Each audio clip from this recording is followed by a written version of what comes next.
Ariadne Sodré, cadê você? Ó, te chamei aí. Você recebeu? Ai, o que que eu faço com você, gente? A mulher tá perdida em casa. Você já chegou? Você já respirou? Como é que tá a vida aí? Eu já cheguei, já respirei. Aí, na verdade, a vida tá uma loucura. Você não tem noção. É uma loucura completa, né? É? Eu faço muitas coisas, gente. Onde é que eu tava com a cabeça quando eu inventei de fazer tanta coisa, né? E aí acho que a gente pode pegar um gancho interessante até para nosso tema, né? Eu Sim. fiz uma coisa, Cris, que foi rodar um formulário com as meninas, né, com as inscritas, dizendo assim, para o tema do nosso encontro de hoje, que é finanças, carreira e poder de escolha. Coloca aqui tua pergunta, tuas tretas, teus paranauê ali, porque a gente pode escolher uma coisa dessa daí e debater, né? E aí vieram perguntas de várias, etc e tal. E aqui eu me deparei com uma que, inclusive, é pegando muito esse gancho do que você falou agora. Essa aluna, ela fala assim, como é que faz para a gente começar a se preparar? Olha só, para a gente começar a se preparar para essa aposentadoria, trabalhando menos, ganhando mais e não fazendo tanta coisa. Então, eu acho que você, começando a live, nesse seu movimento aí, está bem habilitada para responder a essa pessoa que mais do que a cura da humanidade, mais do que a paz, mais do que o encontro com Jesus Cristo, essa pergunta é a que não quer calar nos corações da gente, né? Você acha que essa equação tem jeito, doutora Cris Paz? Eu tenho esperança de que ela tenha jeito. Porque a vida de uma mulher autônoma, porque eu acho que a gente está falando de. Quando a gente fala de finanças, a gente está falando de um espírito empreendedor. Eu acho que quando a gente trabalha com finanças, do ponto de vista assim, eu quero fazer. Tem um negócio aqui apitando, peraí que eu vou.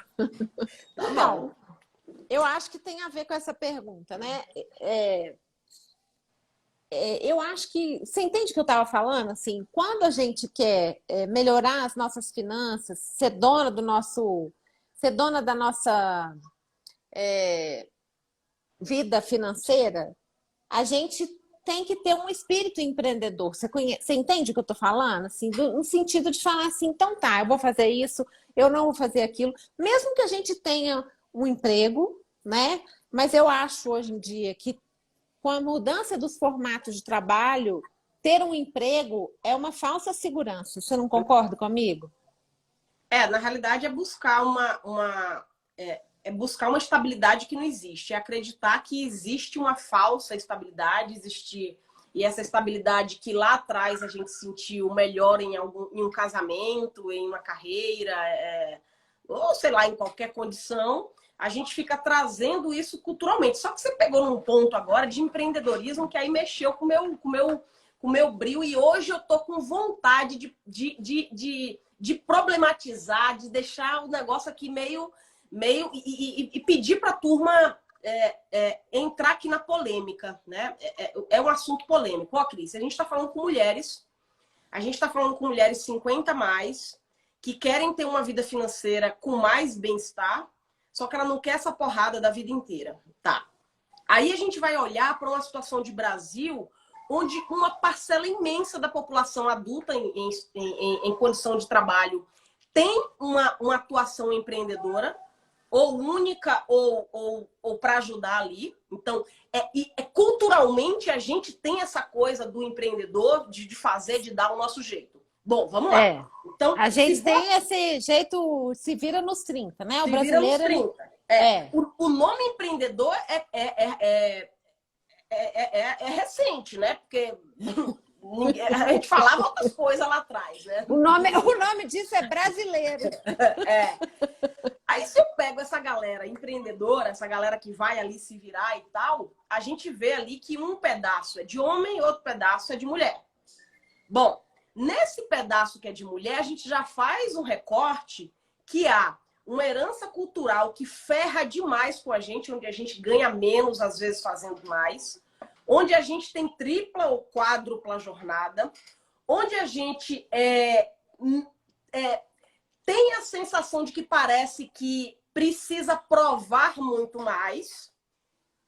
Só que tem uma coisa que é onde eu quero provocar aqui. Tem um negocinho chamado a síndrome da impostora, né? Inclusive é no feminino. E que é no feminino, né? Você vê, não é do gênero, mas ele está muito mais envolvido na mulher. Então, é esse dilema que eu quero trazer dessa aluna, de dizer, bom, o quanto que é cultural e externo e a dificuldade que eu tenho, porque a minha cultura é, porra, que merda, que eu vou ter que sambar mais mesmo.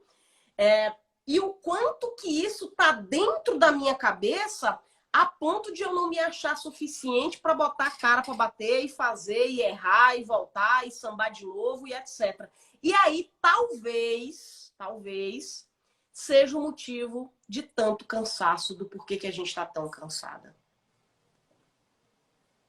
Eu acho que é uma série de coisas. A gente também vive eu acho que um motivo... Nossa, a pessoa não está nem conseguindo falar. Um motivo da gente estar cansada tem a ver também com essa tiktokerização da vida. A gente está vivendo num ritmo tão acelerado e a gente quer as informações tão curtinhas, a gente não quer mais nem ver um vídeo de 5 minutos no YouTube. A gente já quer o recorte do flash do flash. E aí a gente quer tudo... Aí a gente não faz pausa. A gente não olha para a essência das coisas. A gente está sempre querendo mais e menos, né? Porque você quer mais coisas em menores quantidades. Porque você quer tudo, né? Então, eu acho que a gente também tem que pensar que estamos numa era que também é um pouco frenética, que vem de fora, né? A gente acabou de passar por uma pandemia, foi muito sofrido, a gente está numa situação, né, econômica muito complicada, né, no Brasil e fora do Brasil, mas, né, a gente tem aí muitos fatores, ingredientes sociais e culturais e políticos e econômicos que também contribuem com isso. E tem essa aceleração, né? Ainda vem esse sentimento de não ser suficiente. Eu não tenho muito isso não, tá? A síndrome da impostora. Porque eu queria contar um pouquinho aqui como que eu virei empreendedora, que eu acho interessante contar isso. Uhum. A vida inteira eu ouvi o meu pai dizendo, você precisa ter um salário. Ok. Providenciei, né? Me formei em publicidade, fui trabalhar em publicidade antes de me formar, já estava fazendo estágio e tal. E aí, quando eu não estava satisfeita com uma agência, eu cavava uma outra agência, mas eu nunca saí de um emprego, fiquei sem um emprego e aí falei, não, eu tô aqui pensando. Não, eu nunca saía, né? Eu sempre saía já com alguma coisa engatilhada e batalhei bastante e tal. Quando o Francisco nasceu, antes do Francisco nascer, né, eu perdi o pai dele, e eu me vi sozinha, não é que eu estava assim na Rua da Amargura e precisava dele para sustentar o Francisco. Eu tinha uma situação financeira razoável, mas me deu uma coisa assim de, não, eu estou sozinha, né? Então acho que esse limite, ele fez muito comigo. E eu acho que a gente precisa olhar para os limites como coisas muito poderosas. Eu penso assim, não vou ficar no perrengue, não. Claro que eu tenho que reconhecer que eu faço parte de um grupo privilegiado de pessoas. Eu acho isso muito importante da gente entender. Eu não moro na favela, eu tive educação, eu tive faculdade, então eu tenho a possibilidade de usar aquilo que eu aprendi, a minha inteligência, para fazer qualquer coisa que for necessária para sobreviver. Porque quando eu passei a ter um filho, né? E ele depende única e exclusivamente de mim, quer dizer, eu até tenho uma pensão do INSS, né? Uma pensão que é pequena, mas que não, né? Não pode, não é metade da minha renda, muito pelo contrário, né? Então eu acho que a síndrome da impostora não teve nem tempo de entrar nessa janela aí, simplesmente tipo, te vira aí, malandra, né? Será que a gente pode concluir então que ela aparece aqui quando a gente tem essa opção ou quando a gente está numa situação drásticas ali de sobrevivência, não há muito espaço isso poderia ser meio que generalizado ou isso foi um recorte mesmo da tua história? Eu acho que é uma experiência que a gente tem o que aprender com ela, mas de forma alguma eu estou dizendo que isso é uma regra ou que vai ser assim, né?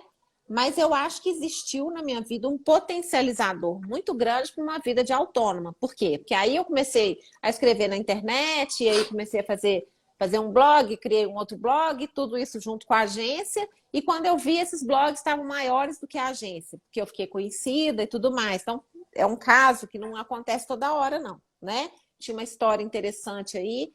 Mas quando eu fui me tornar autônoma, eu já não estava mais dando conta, porque eu não queria mais a agência. E eu via que tinha uma possibilidade muito grande. Então, eu percebi que tinha um poder naquilo. E eu falava assim, mas será que eu faço isso? E quando eu fui pedir demissão, a minha chefe falou comigo assim, demorou, hein, Cris? Tipo assim, eu já sabia que você ia fazer isso. Então, eu acho que realmente a síndrome da impostora, ela nos visita constantemente. Mas eu me vejo... Eu confronto ela pouco. E tem a ver com o fato de, tipo, eu tenho duas opções. Ou eu vou, ou eu vou. Aí aqui, se não for, né, não tem muito para quem recorrer. Eu acho que é um pouco isso. E quando a gente fala, né, a gente entrou aqui igual umas matracas doidas falando do negócio, já entrando no tema, mas hoje é nosso segundo encontro. Hoje é o nosso segundo encontro de um total de 4. A gente está convidando para as meninas que estão aí acessando a gente nesse momento a se inscrever nessa série de lives, porque vai receber as gravações e vai estar dentro de um grupo onde a gente está fazendo uma série de interações, exercícios, lives extras para esse mundo aqui da educação financeira. E hoje a gente colocou esse subtema de poder da escolha e eu quero trazer ele para a gente conversar um pouquinho. Você falou um pouco da tua história, eu vou falar um pouco da minha. Ao contrário de você, eu entrei no mundo corporativo e fiquei durante bastante tempo nele, de uma forma muito feliz, ganhando muito bem, sendo reconhecida com ele. Mas tem uma coisa que várias coisas, né? Que eu aprendi lá e que para mim tem muito a ver com essa questão do poder de escolha. Eu era funcionária de um banco e um banco, não vou dizer que é público, porque a economia é mista, mas todo mundo no mercado entende como público.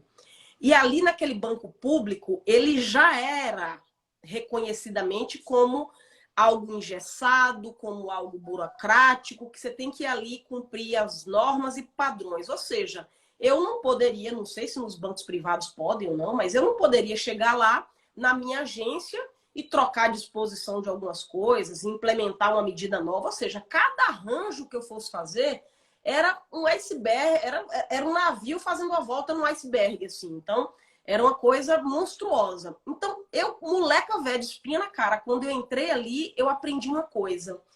Que o que existe de pronto lá fora, eu vou começar a escolher o que eu brigo e escolher o que eu não brigo. Porque tem hora que, por mais que eu me sinta com razão, tem hora que eu preciso ser feliz. Exato. Porque a estrutura da coisa é muito maior do que eu.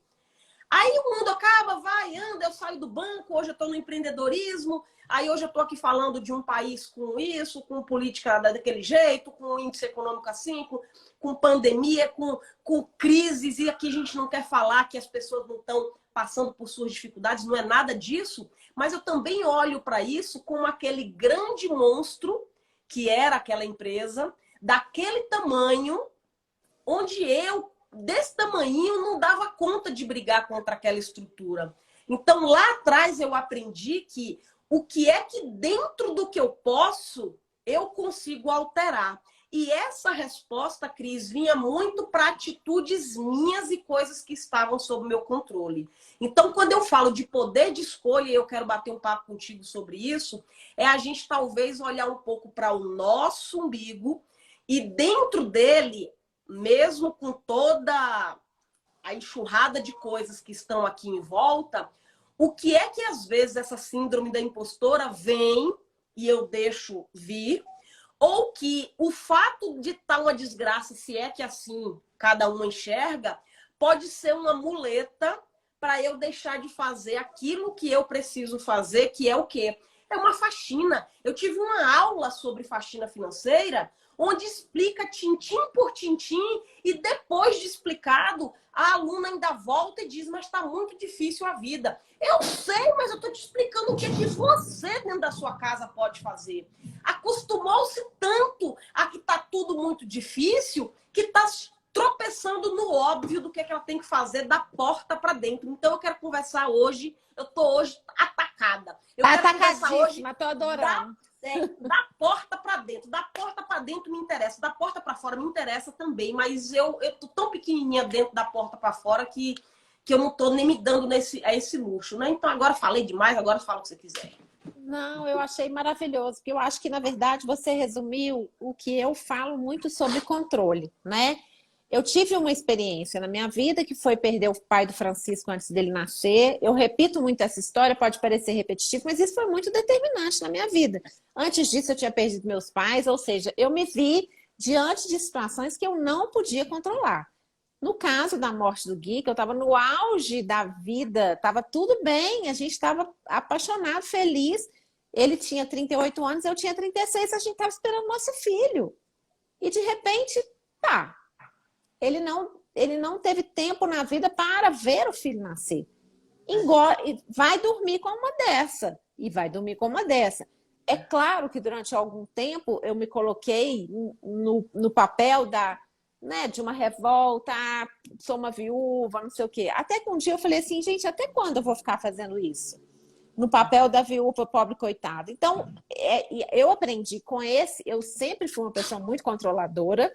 Inclusive, até falei sobre isso outro dia com você aqui pessoalmente, como que a história do consumo, né? Eu já fui consumidora compulsiva e o consumo, ele era meio que aquele lugar assim, onde eu não preciso mediar nada. Eu dou o cartão, dou o dinheiro, me dá aí. Eu não tenho que fazer nenhum tipo de negociação.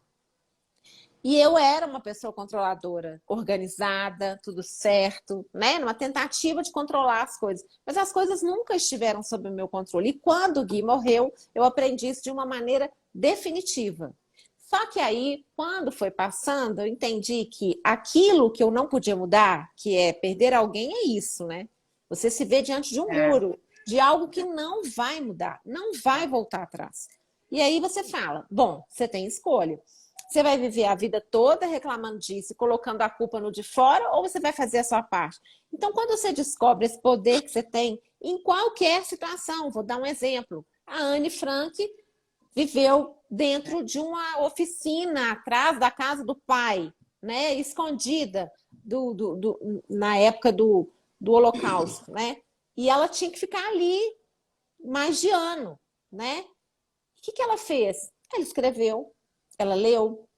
E o que ela fez? Ela conseguiu sobreviver o tempo que ela conseguiu. Depois eles foram pegos, né? Uma história super triste, mas ela viveu esse tempo, né? Que é um pouco como é que a gente fazia na pandemia. A gente fazia live, a gente fazia outras coisas, a gente fazia dançava na janela. A gente tem possibilidade, né? A gente tem alguma possibilidade. E quando a gente está no limite, a gente vai aos nossos limites de possibilidades. Então, é muito mais fácil ficar no... Aliás, não é muito mais fácil. É muito mais viciante, é muito mais atraente ir para o papel da vítima e colocar a culpa no de fora, mas é muito chato ficar nessa posição, concorda? A posição de vítima é muito chata. É chata para você, porque eu acho que você não vive, né? Aí você tá como chata. Mas será para quem vive, ou naqueles momentos em que a gente vive, e aí interessante que a maturidade vai trazendo, né? Quando a gente vai passando nossas crises, aí a gente vai vivendo e dizer, cara, eu tô chata pra cacete. Né? A gente vai se assumindo como aquela pessoa, nossa, eu tô, pelo menos nesse aspecto, toda vez que eu encontro alguma pessoa, eu vou reclamar do trabalho, eu vou reclamar da situação do marido, Então, é começar a ter esse olhar do que é que você está viciada em reclamar. E no mundo da grana, isso é evidente de um jeito. Você não precisa ser especialista de muita coisa, você só precisa ter ouvido. Ouvido para ouvir, não é ouvido para responder, né? Às vezes a gente está com ouvido para responder. é ouvido para ouvir. Se coloca mesmo com o ouvido para ouvir e perceber aonde é que estão os teus vícios. Eu fiquei indignada porque eu sou essa pessoa que eu quero... Quando a gente faz aqui uma trajetória de... Nosso último encontro tem uma semana, 10 dias, sei lá, tem 10 dias aí. Né? Nem eu sei. Nem sei já, né? O mundo já acabou, já começou de novo e a gente está aqui. Então, tem 10 dias onde a gente está lá, Cris, ó, 700 mulheres é o que a gente tem ali. Fazendo live, ensinando, passando exercício. Não tem ninguém passando o chapéu dizendo, coloca aqui o dinheiro, tem que comprar, nada. Eu tô ali para fazer, eu, minha equipe e você ali apoiando e tal. E ali entra vozes que ecoam, porque um negócio desse parece um vírus, e eu tô falando isso com todo o amor do mundo, no sentido de dizer, mas não dá, porque o presidente, porque a eleição, porque a pandemia, porque o meu vizinho, porque o meu marido... Isso dá desespero, porque a gente começa a ver uma vida que está refletindo como exemplo para filhos, porque ali vai servindo... A gente é muito espelho para todo mundo, né? Então, talvez, acho que meu grito de dor hoje seja para sacudir isso, sabe? De parar de pensar se haverá tempo. Cris, com 50 anos de idade, como assim se haverá tempo? A gente não sabe o dia de amanhã, mas não sabe a década de amanhã, 30 anos de amanhã. Eu não posso deixar de fazer o que me pega hoje e parar dessa ideia de que sozinho eu dou conta. Sozinho eu não dou conta de de nada. Sozinha eu não dou conta de absolutamente nada. O que você hoje, na tua vida, você diz, olha, eu me orgulho porque eu consigo viver das minhas escolhas nestes aspectos e ainda não, se você se sentir à vontade, não daqueles, mas às vezes por birra, por teimosia, porque a gente é mesmo. Eu tenho umas teimosias aqui que eu vou dizer, a gente precisa ter alguém para poder falar as verdades, né? Senão a gente fica meio burra sem enxergar. Como é que é aí? Olha, você falou que a gente não, né? A pergunta que você fez tem a ver com, o que você escolheu que hoje você fala, que legal eu ter escolhido isso. Eu consegui fazer uma coisa agora, recentemente, que foi assim, então tá, de manhã é atividade física e eu preciso fazer e não adianta, é inegociável. Eu sou uma pessoa que cuida muito bem de mim, eu tenho as minhas coisas assim, eu tenho a minha terapia, a minha psicanálise uma vez por semana, eu tenho o Pranic Healing, que é uma medicina energética uma vez por semana, então isso é inegociável e eu tenho todo dia a minha caminhada, de segunda a sexta no mínimo, no sábado e no domingo também rola, muitas vezes. E às vezes eu falto pilates, eu ainda estou fixando na musculação, mas eu coloquei assim, ó, eu chego no escritório 10h30, não consigo chegar antes disso, entende? Sim. E às vezes, por isso que eu chego meio louca de noite, porque eu chego aqui eu saio mais ou menos umas 8h30 de lá, né?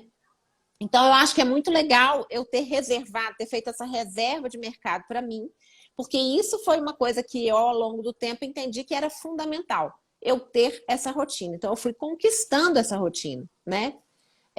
Tem um comentário aqui que eu só queria destacar, que eu achei muito legal, a Gigi Mello, ela falou, eu super me identifiquei com a sua história, também era consumidora compulsiva, fiquei viúva com gêmeos, arregacei as mangas, me lancei. E eu queria pedir para a Gigi depois contar um pouco mais, né, assim, o que ela faz, porque eu acho legal, é um exemplo bacana e, gente, com gêmeos, meu Deus, né? E aí, eu acho que eu tenho uma coisa também que eu não tenho muito pudor de mudar. Eu tenho isso muito claro, assim, fazer ajustes é uma coisa necessária. Vamos rever a rota? Então tá, o que eu tenho que cortar aqui? Durante a pandemia, eu entendi que o Francisco tinha crescido, que às vezes ele vinha 5 vezes por semana, mas o Francisco estava maior, não tinha mais sentido ela vir tanto. Então aí ela aposentou, a gente conseguiu aposentar ela, e aí ela mudou a forma dela vir aqui para casa, a frequência. Continuamos convivendo com ela, porque a gente ama ela, né? ela continua me ajudando semanalmente, mas eu posso ter uma vida mais simples. Então, eu acho que tem a ver com isso. Agora, tem várias outras escolhas, mas eu desconfio, não sei se você vai concordar comigo, que essas escolhas têm a ver com simplificar um pouco a vida do ponto de vista de... não dá para falar, porque eu quero uma casa com uma piscina de borda infinita. Pode ser que eu conquiste, sim, eu mereço, ok. Mas eu não preciso colocar isso como condição para ser feliz. Porque a felicidade, para mim, ela está em coisas um pouquinho menores. Um pouquinho mais simples. Não estou falando que eu não quero a piscina com a borda infinita, né? A própria Gigi falou, eu não sei se é porque ela me falou, e ela se lançou com menos, né? Essa coisa de se lançar com menos parece que tem muito isso, né? E não tem, na minha visão, o fato de eu ter a idade, de eu ter 40, de eu ter 50, de eu ter 20. Se eu quero decidir essa piscina aí, eu entendo que eu vou precisar fazer um esforço igual ou maior para ter a equivalência disso. A aluna que pergunta, e para mim foi a pergunta que de destaque nisso, tem a ver com isso. Como é que eu me organizo para enfrentar uma aposentadoria ganhando mais, trabalhando menos e tendo menos coisas para fazer? Então, primeiro, o senso de mais e menos é ruim, né? Eu não sei do que se trata e talvez a própria aluna não saiba. São exercícios que a gente até faz e pede para fazer, que tem a ver com o que é menos para você. O que é ganhar mais e o que é trabalhar menos. E às vezes a conta não vai bater, Chuchu. Então, você veio lá de uma classe média, você é assalariada, não fez reserva a vida inteira, ganha ali seu salário e quer trabalhar de 8 para 4 horas ou uma vez por semana e ganhar mais. Não vai, porque não é uma questão de ter uma dica. Alguém até falou assim, ó...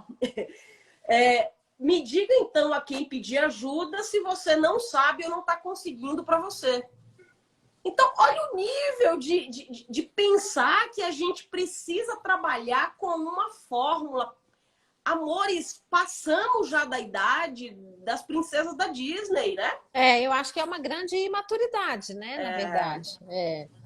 Eu não sei nem o que dizer. A vida não é fácil, não. A vida, se fosse fácil, como diz uma amiga minha, não seria vida, seria miojo, né? Porque a vida não é um instantâneo. Não, ela não é instantânea, né? Ela não é feita. A história do miojo, né? Que é em 3 minutos ou em 8, não sei como faz miojo, não sei, mas sei lá, isso. 5, tem muito tempo que eu não faço. É bem gostoso, de vez em quando é até bom, assim. Hoje eu vou comer um miojo, daqui a 2 anos eu como outro. Como outro, pois é. A turma gostou aí da churrasquinha na praça, tá vendo? Hoje aqui na minha casa também é dia de feira, dia de quinta-feira é feirinha aqui na frente, então... Ter churrasquinho na pracinha aqui é delícia. Leva a criançada, come aquelas coisas que você volta arrependida. Isso aí. Mas você não acha? Agora vamos falar sério? Bora. Olha só, a gente está aqui falando de... Não, a gente não está falando só de vida financeira, de conquistar as coisas. A gente está falando de uma mentalidade, de uma forma de colocar a vida, de uma forma de se colocar para a vida... que vai fazer diferença na maneira como a vida vai acontecer ou como você vai ajustar os acontecimentos da vida. Que é bom humor, olhar as coisas com um olhar, né? Assim, porque nós não estamos em tempos fáceis, né? Nós não estamos em tempos fáceis. É claro que para algumas pessoas a situação política inviabiliza algumas coisas. Tem gente morando na rua, a gente não pode deixar de falar sobre isso. Mas, assim, esse humor... Essa maneira de ver também tem a ver com isso. A maturidade também tem a ver com o humor, tem a ver com saber cultivar uma alegria, saber mandar uma figurinha na hora certa. Eu acho que você tem muito isso, assim. Acho que nesse sentido a gente é muito parecida, né? Que pode ser simples, né? É que pode ser simples. Você pode sorrir para a pessoa quando você vai sair para caminhar, você pode dar um bom dia. E isso faz diferença, né? Gostei mais desse último comentário aí, mas tudo bem.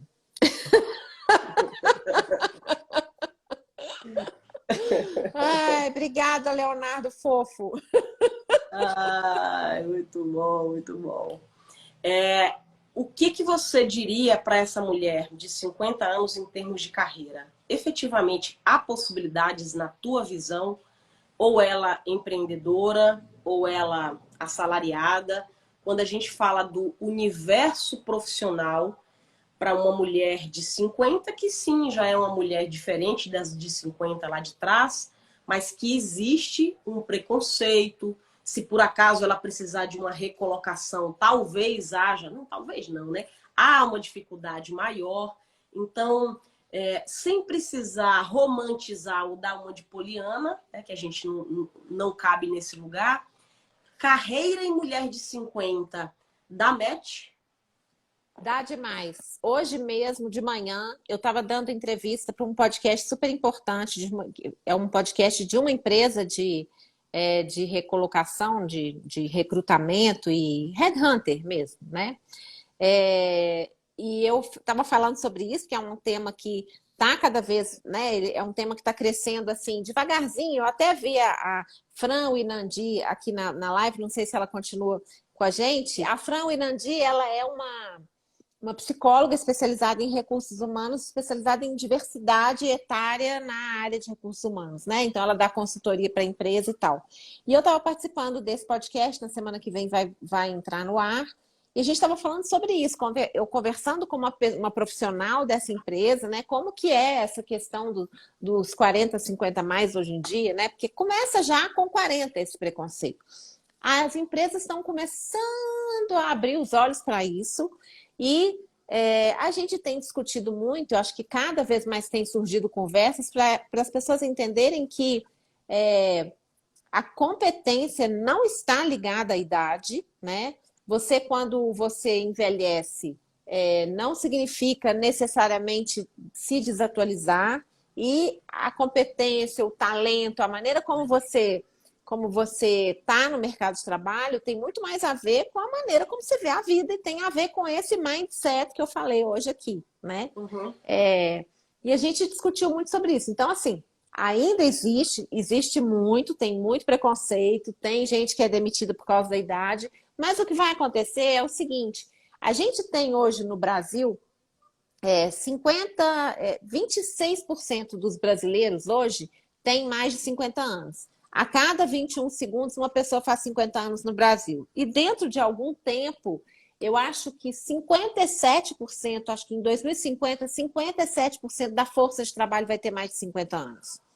Então, não vai ter mais essa história de não olhar para esses profissionais, porque será obrigatório olhar para esses profissionais. Então, essa é a última fronteira que talvez esteja sendo rompida, né, no mercado de trabalho, porque eu dou palestra em eventos de diversidade há muitos anos, né?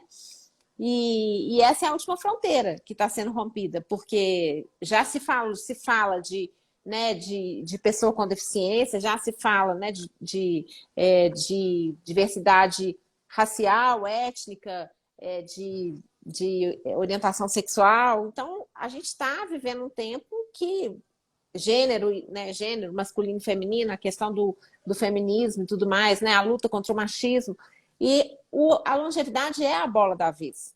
Então, não quer dizer que é para você sentar e esperar, não. Eu acho que é preciso assim. Tanto as empresas precisam fazer coisas dentro, as organizações precisam se trabalhar e mudar, porque não é só contratar gente mais velha, né? Não é só falar assim, não, perdi o preconceito, não tem mais preconceito, então vou contratar 6 pessoas de mais de 60 anos. Mas bota lá, os seus funcionários são etaristas, então você tem que trabalhar isso, né? Então a empresa vai fazer de um lado, e nós que temos 40, 50, 60, a gente precisa ter um mindset para entender assim, como que eu vou mostrar para as empresas que eu sou competente, né?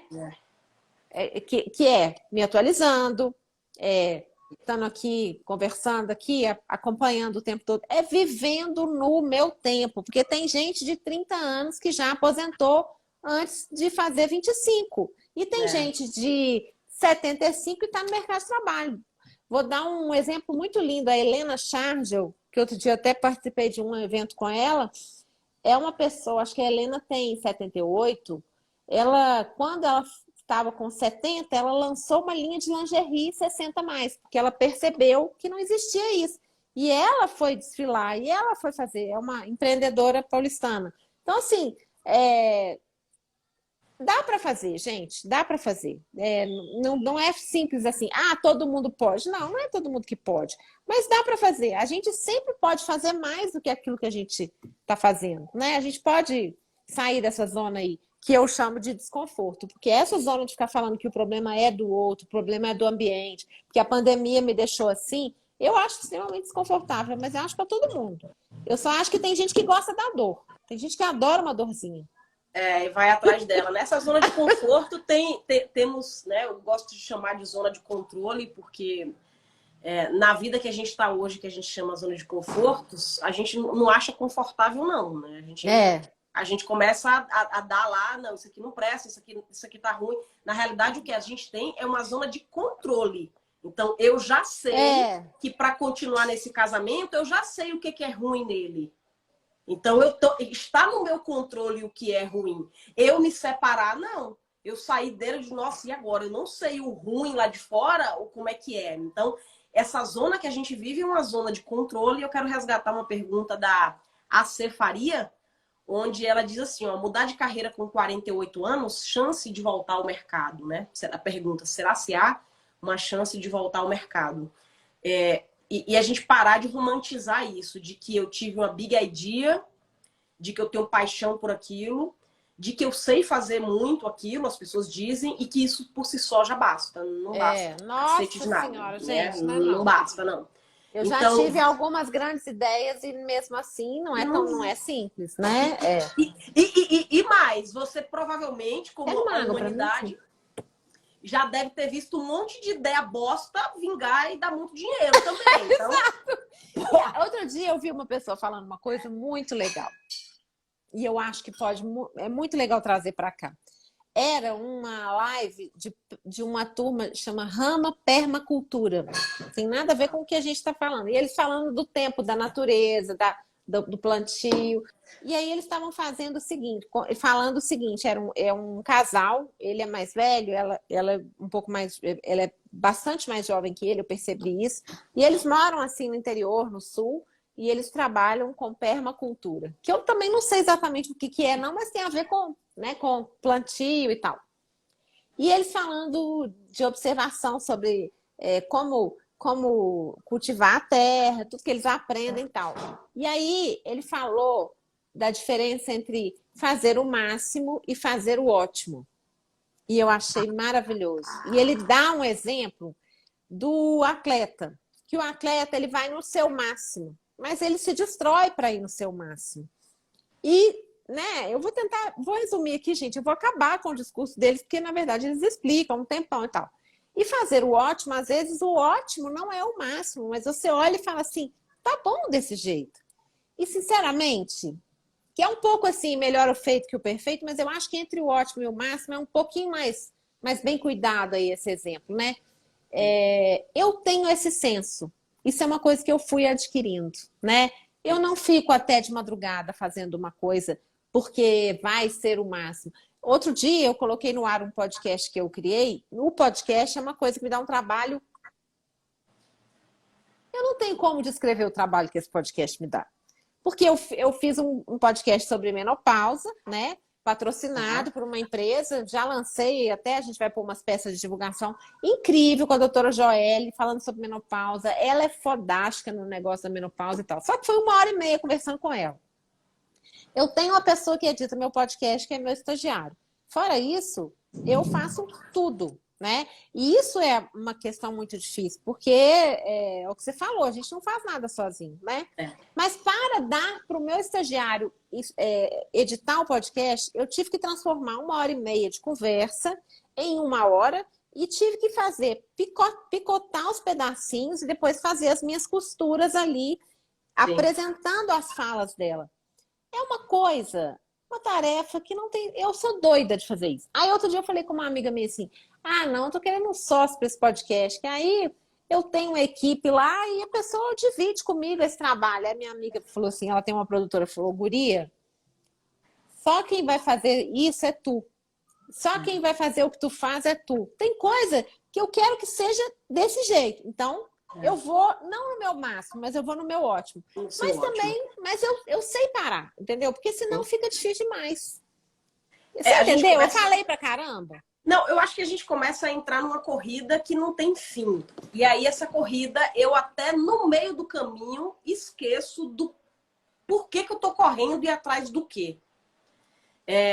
Essa questão da transição de carreira aqui, e ainda voltando lá na pergunta da pessoa lá, se romantiza muito, e aqui é uma opinião extremamente pessoal, CPF, de que a partir do momento que a gente vai fazer uma transição de carreira, a gente tem que ter um planejamento financeiro todo pronto. Uhum. Caceta! Não vou transitar carreira nunca na vida, se for assim, porque... Porque aí você vai ficar esperando o máximo, o jeito tá todo prontinho, tudo prontinho. Não vai. Então, assim, com 21 anos, não vai. Com 48 anos, se você for entrar no plano com... Não vai, filha, não vai. Então, vida real pra mim... Bota o carro pra andar, gente. Bota o carro pra andar, vai consertando ele ao longo. Vida real para mim, de alguém de 48 anos que diz vou me lançar no mercado, quero fazer, ter um mínimo de juízo, né, para não sair com esse amadorismo de que eu não tenho um salário nem para o mês que vem, né, porque as coisas ali elas precisam vingar, ter um mínimo de reserva, sim, se tiver, maravilhoso. Agora, mais do que isso, é ter esse senso dessa suficiência para hoje. E talvez aquela fala que você trouxe lá de trás, com viver com esse menos. Porque a gente tem uma dificuldade, crise de renunciar danada, né? Então, essa mulher de 48 anos, coitada, eu peguei ela aqui como... Não sei se é o caso dela, né? Mas às vezes ela tá ali, eu quero uma nova profissão, porque eu quero fazer aquilo, mas eu não quero renunciar a essa casa, que eu não quero renunciar a esse padrão de vida, porque eu mereço, porque eu trabalhei a vida inteira e eu não quero dar 4 passos para trás. Vai. Ou então você tem aquela puta reserva daquele plano financeiro. Não tem segredo com relação a isso. Então, ou você entra num programa de educação financeira para readequar um padrão de vida, viver bem, que ninguém está dizendo para ir para debaixo da ponte, e você apostar isso para essa transição funcionar, ou você vai fazer um plano financeiro para ter todo aquele resguardo, né? Fora isso, eu acho que é maltratar as pessoas em colocar na internet que invista nisso, que vem 5 vezes mais de dinheiro, e aí a gente vai, investe, se sente burro, porque todo mundo tá ganhando dinheiro e eu não tô. Como é que todo mundo... Eu me sinto burra, tem hora que eu digo, gente, tô aqui igual uma puta ruim, trabalhando o tempo todo. Não vai, o negócio não fica 5 vezes mais, e pro povo parece que é. Eu não tô fazendo 6 em 7, o tal do 6 em 7, né? Nossa, gente, todo mundo já fez 6 em 7. Eu não tô fazendo nem, sei lá, 4. Sabe essas coisas? Assim, aí eu vou lembrar de uma vizinha aqui hoje, que esse assunto do 6 e 7 é maravilhoso. Ontem eu estabocada aqui no sofá, que me deu uma raiva, fui fazer um lanche, fui assistir televisão, e eu tropecei no controle e eu acabei com o controle da televisão. Só que o controle da televisão não é um controle qualquer. Eu gosto daquele controle, eu quero aquele controle na minha vida. Eu não quero Afinal de contas, ele é um controle. Ele é um controle da minha vida. Aí hoje eu acordei com o propósito de alguém que conserta o controle, porque eu não quero outro, né? Então fui lá eu atrás de... Ai, gente, que aleatório. Aí vamos lá. Alguém foi me disse, Ariadne, é descoberta, eu não sabia, e eu sou uma pessoa antenada, minha linda, ó, que existe uns aplicativos no celular que funcionam como controle remoto. Que, inclusive, você faz isso no ar-condicionado da sua casa, pelo aplicativo que você baixa grátis. Aí eu disse, o quê? Isso no grupo do condomínio. O quê? Eu não sabia. Aí me vem uma pessoa, que aí para mim foi a mais maravilhosa do universo, que diz assim, eu não estou sabendo lidar nem com as funções do controle remoto físico, imagina com o do aplicativo. Então, o que é esse 6 em 7? Eu não sei lidar com isso. Alguém está dizendo aqui que respira isso o tempo inteiro. Pelo amor de Deus, eu não estou conseguindo lidar com o meu controle remoto aqui da vida, que é o 6 em 7. O 6 em 7 tem a ver com curso online, né? Que é o método... o Érico Rocha. O Érico Rocha, que é, na verdade, assim, é possível, mas é muito mais difícil. É um método muito é complicado, você não ganha de uma hora para outra, você tem que ficar um tempão. Enfim, é aquela história de vender tudo, que eu tenho muita antipatia, de vender aquela coisa como se você fizer isso, você vai conseguir, né? A gente aprende muito, e a gente aprende muito, tem muito curso legal, a gente está aqui. Você é uma pessoa que faz um trabalho com várias mulheres, já passaram várias mulheres pela sua mentoria, eu fui uma delas, isso é muito legal, muito importante. A gente aprende muito, né? Mas assim, não existe toque mágico, gente. Não tem mágica, né? Não existe almoço grátis. É igual, muita gente acha que por eu ser uma pessoa conhecida, né? Já tem muito tempo que eu estou na internet, né? Ficou rica, né? E não é assim, entendeu? Não é que a vida ela tem batalhas. Tem época que é melhor, tem época que é pior. Ainda estou aprendendo muito como empreendedora, né? Mas eu acho que tem uma coisa na tua vida em especial, que eu acompanho um pouco ali, que vai estar na vida da gente também, é o seguinte: por mais que a gente faça o que a gente ama, tem coisa que dentro do que a gente faz, a gente não topa. E aí a gente paga o preço por dizer o não. E o preço, às vezes, é na grana mesmo. Isso aqui eu não Exatamente, exatamente. Eu acho que isso tem a ver com escolhas. Valores que você não negocia. Valores dos quais você não abre mão, né? Então, por exemplo, a minha trajetória aqui, por exemplo, né, como uma produtora de conteúdo, ela é muito, muito orgânica, né? Por quê? Porque eu escolhi que fosse assim. E eu não estou falando que é pior, mas essa é a minha escolha, né? Então, se eu pensar no tempo que eu estou aqui, as pessoas que estão comigo, elas estão comigo. Quem não quer, vai embora e beleza. Mas, assim, eu acho que existe uma conquista de ser fiel aos meus valores. E um dia isso tem um fruto mais... os frutos vêm, sabe? Eu percebo isso, assim. Eu já ouvi de cliente, eu já ouvi de cliente coisas muito legais de ouvir, assim, sabe? De falar assim, Cris, você tem muita credibilidade. Porque, cara, não há credibilidade que você compre com dinheiro, né? Você não constrói. Construir credibilidade é dia a dia e se você comete um deslize forte, você pode botar tudo isso a perder. E você não compra, né? Eu não posso pegar todo o dinheiro que eu já ganhei estando aqui nas redes sociais e comprar de volta a credibilidade. Não se compra, né? Então, esses valores inegociáveis são os maiores legados que a gente tem na vida. Você concorda? Maravilhoso. E quando você fala do seu trabalho, eu acho que agora é momento jabá. Bora para o momento jabá? Bora. Momento jabá. Hoje tem surpresinha no final da live? Tem. Esse momento jabá tem a ver com isso, né? Eu quero primeiro te ouvir. O que você tem feito? Onde é que as pessoas te encontram além de Instagram? Você tem viajado para palestra? Você tem livro, né? Eu acho que você não escreve livro, né? Nem trouxe uns autografados aqui, eu nem trouxe. Então, me conta aí onde é que as pessoas acham a Cris. Você tem feito para empresas? Como é que tem sido aí a tua rodada? Eu faço muitas palestras corporativas, né? Tanto online como presenciais. As presenciais são as melhores. Participo de eventos. Então, os temas que eu trabalho um pouco de saúde mental, luto, tenho falado muito sobre diversidade, sobre gênero e gerações, né? Então, às vezes falo em eventos corporativos sobre diversidade, do ponto de vista da mulher, né? Dessa igualdade de gênero, mas eu falo atualmente muito sobre a questão da longevidade, né? A luta contra o etarismo, e que é um pouco atualize seus conceitos sobre a longevidade.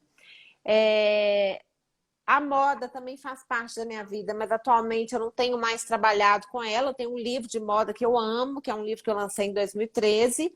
É o meu segundo livro, mas em 2013 eu lancei, em 2016 veio uma edição ampliada e no ano passado, 2021, eu lancei uma edição revista e ampliada que tem um capítulo sobre moda na maturidade. Eu amo esse livro, é o Moda Intuitiva.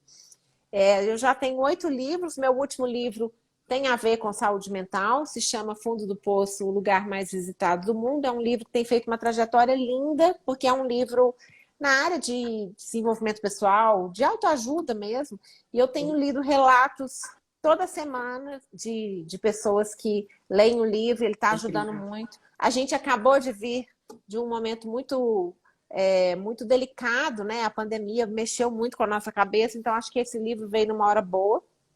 Ah lá, Ateliê Sodré. Ateliê, quem que é? Essa é sua parente.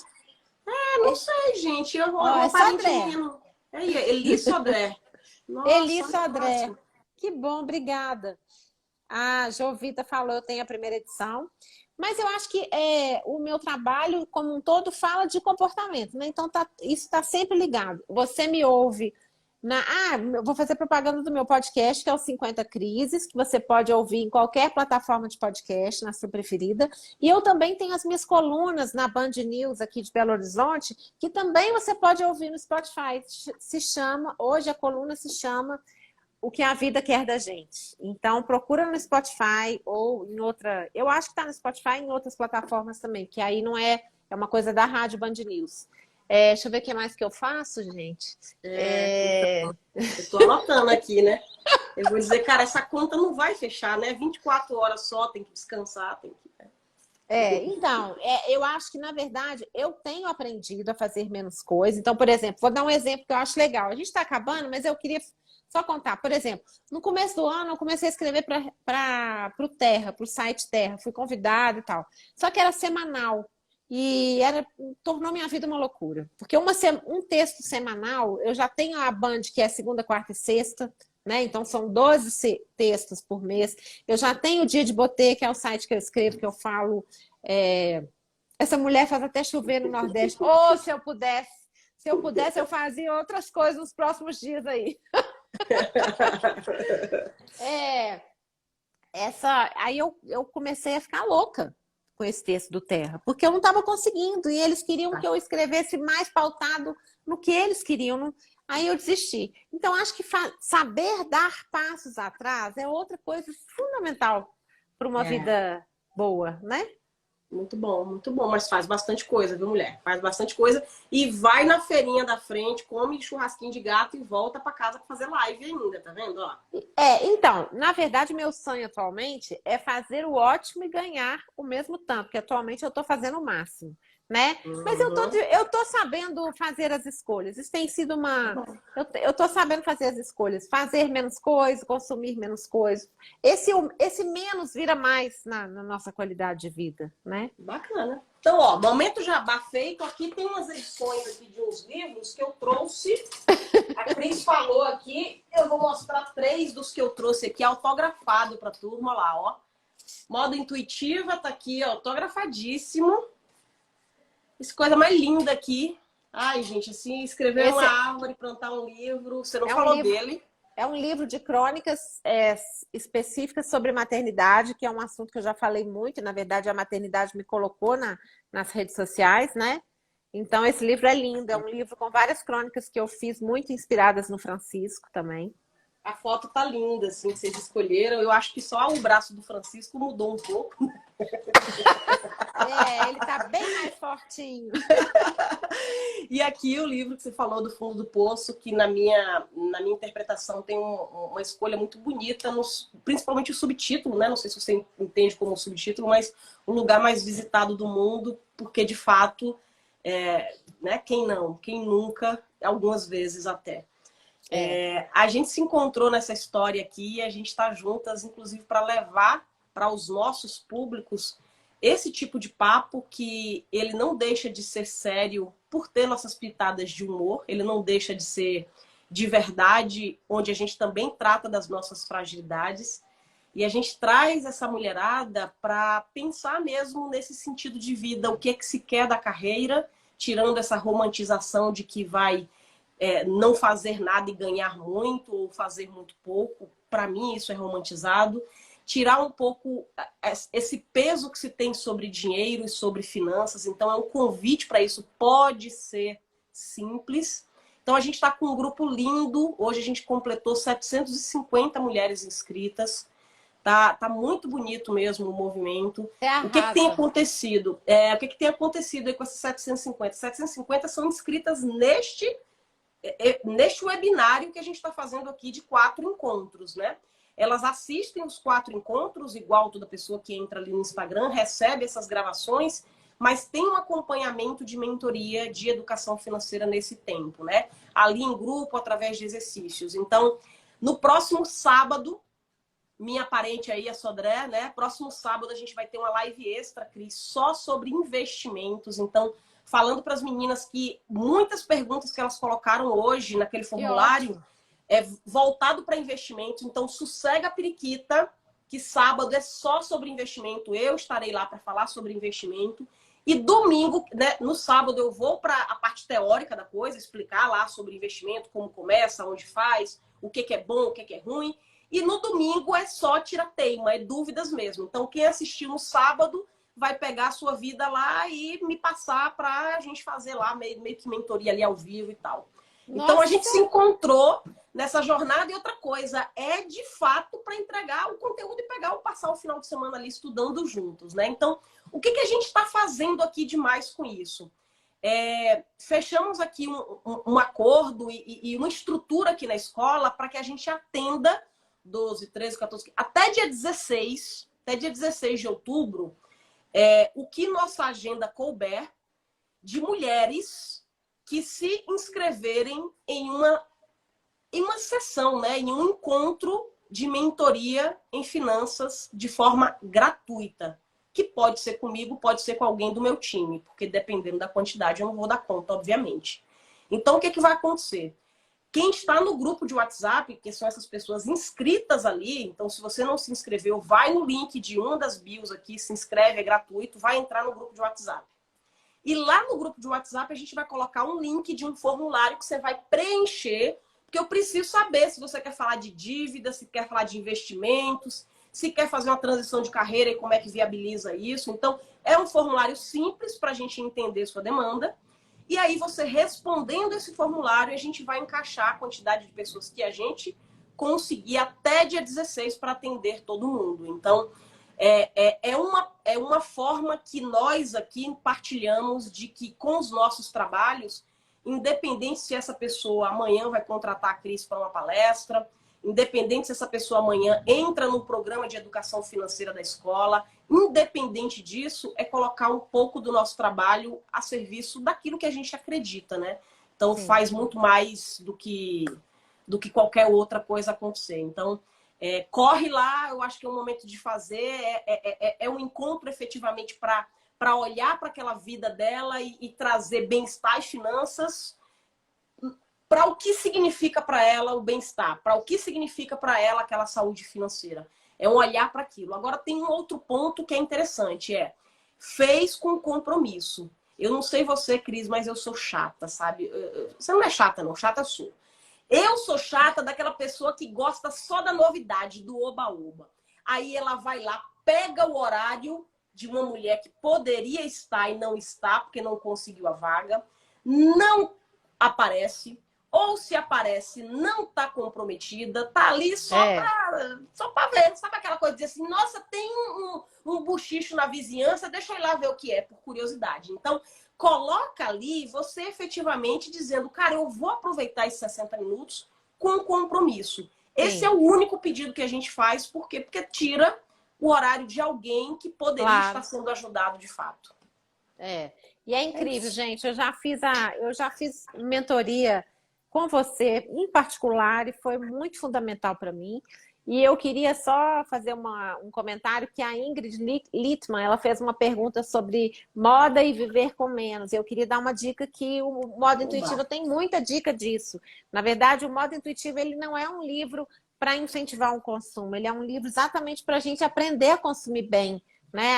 A comprar bem, consciente. E tem tudo a ver com o que a gente está falando aqui, né? A gente não é à toa, acho que os nossos trabalhos eles conversam muito, porque como a gente falou na última live, a questão das finanças é extremamente ligada à nossa questão psicológica, né? Diz muito sobre nós e isso que a gente está fazendo aqui é autoconhecimento. Então, participem porque promove muito autoconhecimento esse trabalho, né? Vambora. Foi uma delícia. Temos nosso terceiro encontro. Que dia que é encontro. mesmo, gente? Não sei não, eu esqueci também, mas... Alguém socorre aqui, nós! É, porque se eu fizer, eu não vou poder consultar aqui, não. Ó, a gente tem... Mentira, eu posso consultar aqui, mas a gente está num esquema de que precisa ver as agendas suas de viagem, né? A gente deixou pré-marcado. A gente deixou pré-marcado, então eu posso dizer aqui a pré-marcação, se a senhora não entrar com outro... Ai, já não sei mais não, tá vendo? Mas eu divulgo lá no grupo, tá? Porque, na verdade, eu acho que eu vou ter uma semana apertadinha aí, mas a gente vai descobrir. Eu vou... Realmente, eu não estou lembrando mais de datas. Tá assim. A gente tem isso, tá no grupo lá, eu acho que é o momento. Aqui, acho que eu achei. Não achei não, gente, não achei não. Bom, eu coloco lá no grupo, nós A gente vai ter o terceiro encontro, mas a gente ainda não sabe quando vai ser. Não, mas vai logo. ter. Mas vai ter. Ó, a gente inaugurou o RicaFlix, tá? Então, nesse RicaFlix, tem lá os nossos episódios, né? Os dois, esse de hoje, com material complementar, com algumas coisas lá também. Então, a turma que entra lá, eu acho que vai ter lá. Eu acho que eles vão saber qual é a data do nosso dia 3. Aí eles avisam com a gente e a gente liga a câmera aqui. Adoro, gente. Foi muito bom. Muito bom, querida. Beijo, boa noite para todo mundo. Tem sim, Littman. Ela tá perguntando. Ingrid, tem na Amazon. Beijo. Beijo Pra todo mundo. Foi ótimo, viu? Beijão. Valeu, tchau. Beijo, amor.